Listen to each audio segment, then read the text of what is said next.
Hello again, everyone. This is Anthony Wilson. Welcome back to Magic Talk. In this video, I'm going to be finishing up what we have from Scars of Mirrodin so far. So let's get right back to it, shall we? I think this is where we stopped, right here. And talking about Memnite, which, like I said, I think is completely broken. I just want to say that again. And I think he's going to be in the Legacy Affinity deck. Sorry, I love the Affinity deck. You guys can hate on it all you want. I play it. I like it. The Kemba Skyguard we saw in the dual decks with Elspeth and Tezzeret. I think this is a great card. Gain 2 life when it comes in. Cat Knight is kind of important. It's a knight. We have Knight Exemplar in Standard right now, which makes these guys indestructible. So I think this is going to be good tool for the white deck to use against the red deck. And we also like sorry, like I said, it's a late night. My brain isn't working right. The Soul Sister deck might run something like this. I'm not sure. Kind of helps against red to gain a little bit of extra life again, and like I said, it's a knight, so I don't know. I'm waiting to see if this card breaks the competitive wall or not. These rats right here, this is another keyword, infect, which I think is great. It's an upgrade on the weather mechanic and the poison mechanic kind of thrown together. Does damage in the form of -1/-1 counters and in the form of poison counters to players. And when these guys come into play, they bring poison counters with them. I think this, with the proliferate ability, is going to be pretty good. We have the artifact now, which I'll talk about later, which proliferates for 4 mana and tapping it. We also have the other dude we talked about earlier with proliferate, and I'm kind of anxious to see what other infect and proliferate dudes we have, and ways to ramp up the poison counter super fast, because everybody loves to do that. It's something we see a lot. I see a lot of right now anyway on casual tables, and I'm kind of hoping it breaks into competitive play again. We saw the Sliver Kids a while back on the Pro Tour. Poison was pretty broken, so this is kind of a watered down way of doing poison, so that you can't stack it, which I think is a great idea. It keeps the poison thing kind of in check. So I'm anxious to see what the infect mechanic does to standard. And like I was saying, it does damage in the form of -1/-1 counters. Another reason that I think it would be okay for them to bring the modular mechanic back is because of this, because of the infect ability and putting -1/-1 counters on creatures to cancel out their modular ability. So I still think that it's possible that they could bring modular back in this set because of abilities like this. So here's an ability that I think is going to be broken. I don't even know how to say these names. I'm sorry. Don't know how to pronounce half of these names yet. This Metalcraft ability, we saw Memnite earlier, and we know we have other 0-drop artifacts coming out and very cheap artifact spells. So this is an ability that can get out of hand very quickly. As long as you control 3 or more artifacts, usually something happens. In this case, it gets +4/+4 and trample. So an 8/8 Trampler for 4 mana seems pretty sick, and with the growing popularity of the green decks and green base decks, this is going to be something that I think is going to see some play here. This guy, specifically this guy, he's also an elf warrior. We don't know if a lot of the elf decks are going to be running a lot of artifacts to make his ability go off, but it'll be interesting to see. I mean, I know now a lot of the elf decks run Eldrazi Monument, so could probably splash throw a couple other artifacts in there to make this guy good. I don't know. We'll just have to see. But I'm thinking this guy is going to see a lot of competitive play, at least in the beginning. So watch out for this guy. This guy, I think, right here, this Goblin, Gavler, whatever, like I said, I don't know how to pronounce it. I think this guy's going to be pretty good. I think this guy's going to see competitive play in the red deck.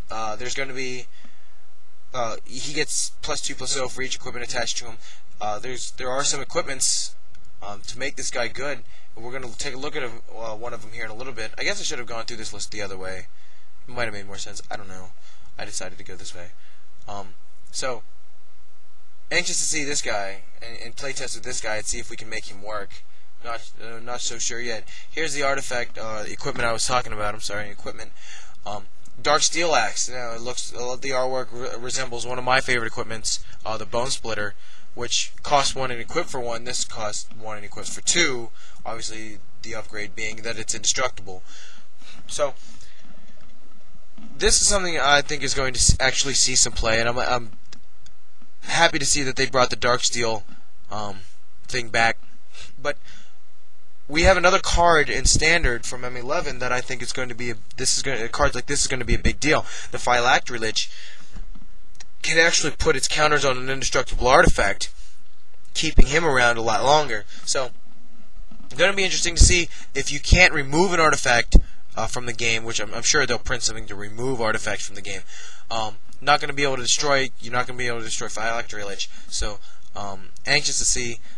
Get some play with this and put the artifact deck together that I've been working on. Just waiting for this set to come out and see where that goes. So, great equipment right here. I believe it's going to see at least some number of play in competitive. Here's another ability they brought back on Clone Shell, Imprint. This saw some interesting plays. I've seen some interesting ideas come out of the imprint abilities for the different cards that they had back then. Here, you kind of do the hideaway thing. You look at the top 4 cards of your library, exile one of them face down, and put the rest at the bottom of your library in any order.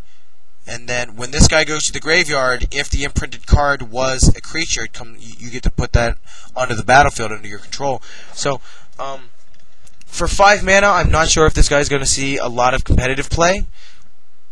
But in EDH and casual formats, this is a great way to cheat out some crazy dudes like some of the Eldrazi dudes like Emrakul or even Progenitus or anything like that, Darksteel Colossus. So he seems like another one of them cards that seems like a lot of fun, and probably see him a lot in casual formats. I'm not sure if he'll break into competitive play, but we'll see. Here, this clasp, this whatever word is, clasp.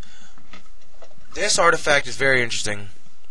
When it comes into play, it puts a -1/-1 counter on target creature. You can pay 4, tap, and proliferate. I still have trouble pronouncing that word. I think this card is great. I think this is going to see competitive play. Not sure what type of decks would run this yet, but this card just has awesome written all over it. It just seems like it's screaming out to be played and to be broken. So, start testing. Get your planeswalkers out. Start proliferating and adding extra counters to them, and it seems like a card that would be played in a control deck. Being able to kill something when it comes into play, or shrink dudes down and then kill them later. So this is something that I think is going to see a lot of play in Standard and maybe even other formats too. So watch out for this card. Get your sets. It shouldn't be too hard. It's uncommon. So start figuring out ways to win with this card and to break this card and to beat this card as well. I think you're going to need it. Here's a couple cards that I've been talking about. We'll start here on this side. A Tempered Steel, pretty much just the glorious anthem for artifact creatures. I think this is awesome.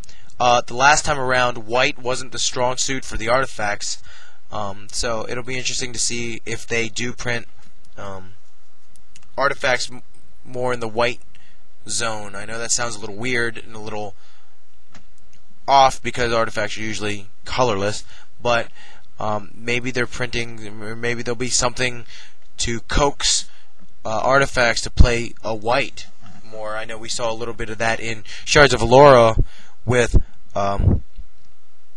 Aetherswarm Canonist. So it's something like that.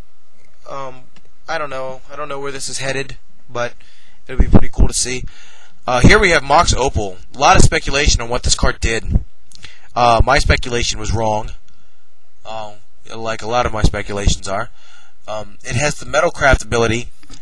Adds 1 mana of any color to your mana pool as long as you control 3 or more artifacts. I think it's a great idea, and also good call on making it legendary, because having multiple of these in your opening hand, along with any one other artifact, it would be completely broken. So, kudos on making it legendary. It keeps it from being too overpowered. But all in all, still an amazing card. You can't have a Mox not be good. I've never seen any Mox not be good yet. And this is just continuing the legacy of awesome cards with the name Mox in it. So, this is going to be a chase rare. I recommend getting these as soon as possible. They're going to be played.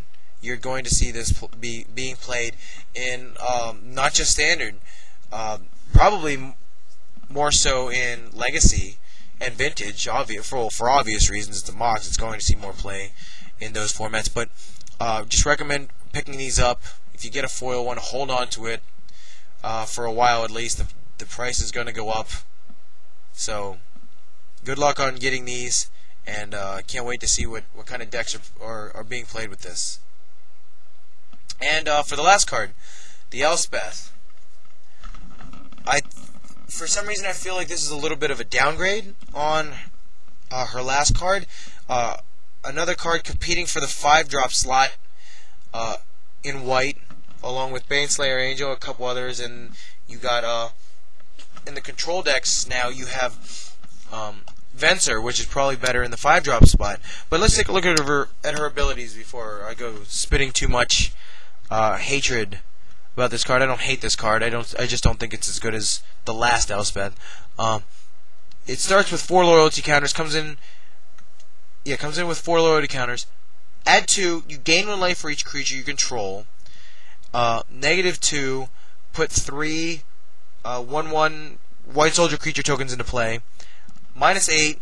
Destroy all other permanents except for lands and tokens. Now, obviously, not going in control decks anymore.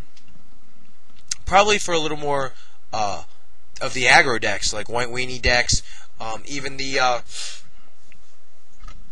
Soul Sisters deck that I talked about, that we've been seeing pop up here and there.